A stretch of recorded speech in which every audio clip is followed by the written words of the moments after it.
à l'unanimité hier après 9 heures de délibéré.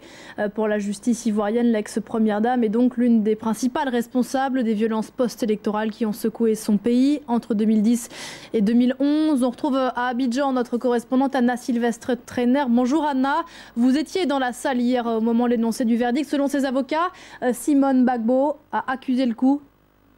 Oui, c'est ça. Son visage s'est légèrement durci, raidi, comme si Simone Gbagbo accusait le coup. Un léger mouvement, donc, mais à part ça, pas un mot, pas un cri. C'est dans un silence quasi total que cette décision a été annoncée. Elle est un peu affectée, a déclaré ensuite son avocat juste après le verdict. Il a aussitôt dénoncé le manque de preuves et un procès politique. Il faut dire que 20 ans de prison, vous le rappeliez, c'est 2 fois plus que ce qu'avait requis l'avocat général. Alors le verdict est tombé tard dans la nuit. Les journaux ivoiriens n'ont pas eu encore le temps de réagir, mais évidemment la décision de la justice ivoirienne va être très commentée aujourd'hui et dans les jours qui arrivent à Abidjan. Oui, parce que Simone Gbagbo était évidemment l'épouse de l'ancien président Laurent Gbagbo, mais elle était bien plus que ça. Elle était elle-même une personnalité politique de premier plan. On l'a même appelée la présidente lorsque son mari était au pouvoir. C'est une personnalité clairement clivante ici en Côte d'Ivoire.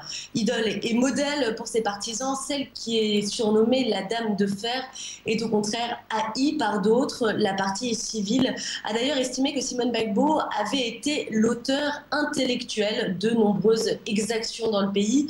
C'est dire si le procès qui s'est achevé hier était sensible. D'ailleurs, avant le verdict, la salle des pas perdus a été évacuée. Le public a été mis en dehors du tribunal et à l'intérieur, il ne restait plus que les accusés, les journalistes et des dizaines de policiers et militaires. Question de sécurité, nous a-t-on dit, face à un verdict plutôt sévère. Donc, il semble que les forces de l'ordre redoutaient des tensions. C'est d'ailleurs là-dessus, sur cette fibre, qu'avait en partie plaidé la défense sur la nécessité de peines légères pour la réconciliation de la Côte d'Ivoire.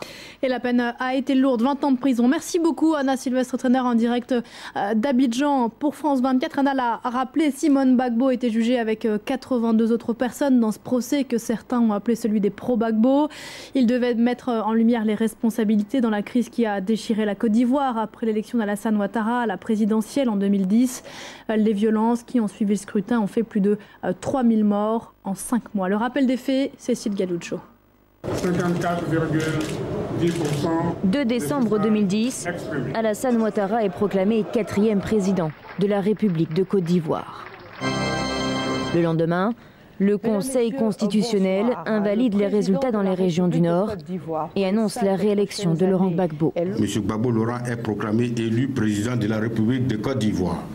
Et dans la foulée, les 2 hommes prêtent serment.